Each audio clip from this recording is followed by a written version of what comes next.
Syria Lebanon border पर बेका घाटी है। बेका घाटी में हिजबुल्लाह का अंडरग्राउंड मिसाइल सेंटर है। हिजबुल्लाह की रदवान फोर्स के लड़ाकों का यहां कंट्रोल है। इजरायल ने दावा किया है कि इस भूमिगत मिसाइल बेस में ईरान हिजबुल्लाह के लिए रॉकेट और मिसाइल का प्रोडक्शन कर रहा था। यहां बने रॉकेट और मिसाइल से हिजबुल्लाह लड़ाके इजरायल को दहला रहे थे। हिजबुल्लाह के ऐसे ही मिसाइल कारखाने पर अब इजरायल बम बरसा रहा है। जंगी जेट के हमले से हिजबुल्लाह के टनल मिसाइल बेस बर्बाद हो रहे हैं। इजरायल के नए हमले के बाद ईरान भी युद्ध में नया तहलके के साथ आ रहा है। खामेनेई के 6000 atom bomb ready.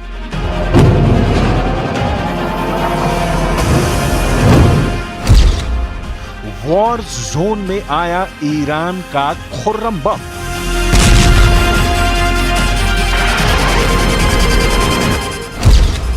Aleppo to तेल अवीव तेहरान की न्यूक्लियर नाकाबंदी।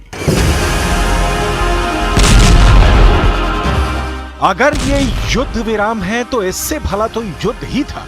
जंगी जेट से बरसता बारूद, मिसाइलों की अंधाधुंध बौछार, रॉकेट के धमाके पूरे लेबनान में हो रहे हैं।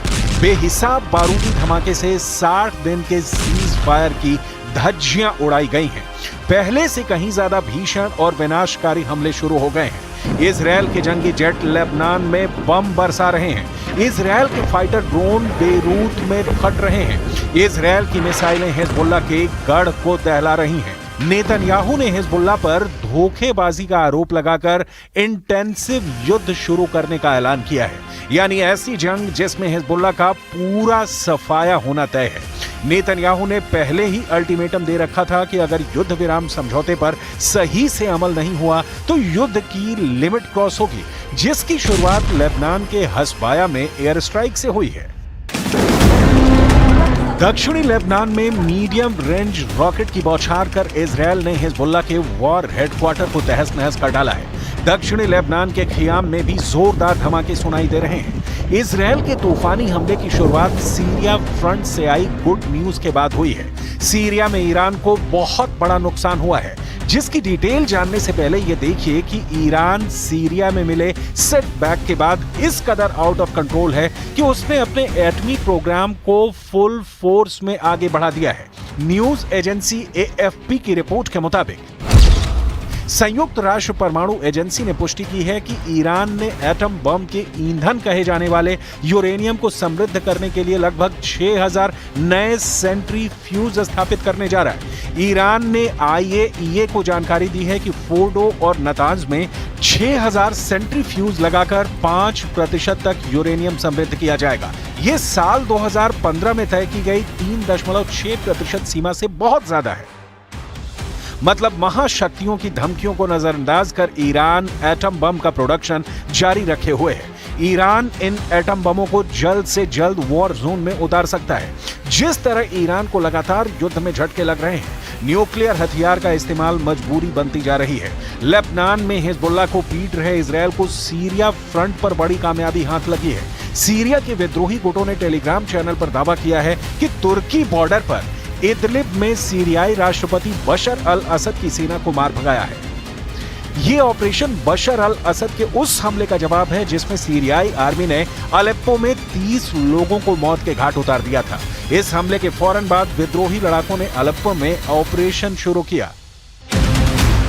फाइटर ग्रुप ने ज्वाइंट अटैक कर सीरिया के दूसरे सबसे बड़े शहर अलेप्पो पर कब्जा कर लिया। अलेप्पो पर 2016 से बशर अल असद सरकार और ईरान समर्थित मिलिशिया का कंट्रोल था, जहां विद्रोहियों ने इस्लामिक रिवॉल्यूशनरी गार्ड्स कॉर्प्स के ब्रिगेडियर जनरल क्यूमार्श पोर हाशमी को मार डाला है। ब्रिगेडियर जनरल पोर हाशमी को हाजी हासेम के नाम से भी जाना जाता है। हयात तहरीर अल शाम के हमले में जनरल हाशेम समेत 130 लड़ाकों की मौत हुई है। सीरिया में जब विद्रोही ग्रुप और बशर आर्मी की टक्कर चल रही थी, तब इजरायल ने भी यहां भीषण बमबारी की। लेबनान और सीरिया के बीच सीमा क्रॉसिंग पर इजरायल ने एयर स्ट्राइक कर हिजबुल्लाह के हथियार सप्लाई लाइन तबाह कर डाली है। आईडीएफ ने दावा किया है कि इस रूट को ईरान हिजबुल्लाह को फिर से मजबूत करने के लिए हथियारों की तस्करी के लिए इस्तेमाल कर रहा था।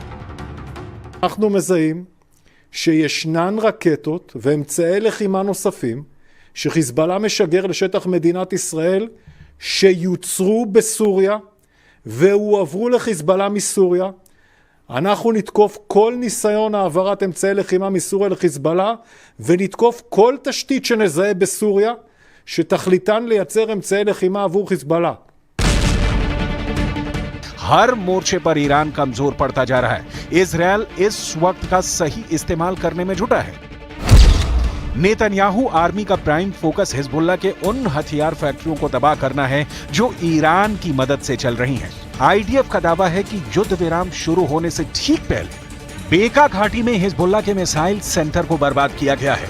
हिजबुल्लाह का मिसाइल सेंटर सीरिया बॉर्डर के करीब अंडरग्राउंड तहखाने में बना हुआ था, जिसे हिजबुल्लाह की रदवान फोर्स चला रही थी। במהלך הלילה, בשעות שלפני כניסת ההסכם לתוקף, תקפנו בעוצמה כ-180 מטרות ברחבי לבנון. אחד מהיעדים שתקפנו הוא אתר ייצור טילים מרכזי של חיזבאללה בלבנון, סמוך לגבול סוריה. אתר שאנחנו עוקבים אחריו זמן רב.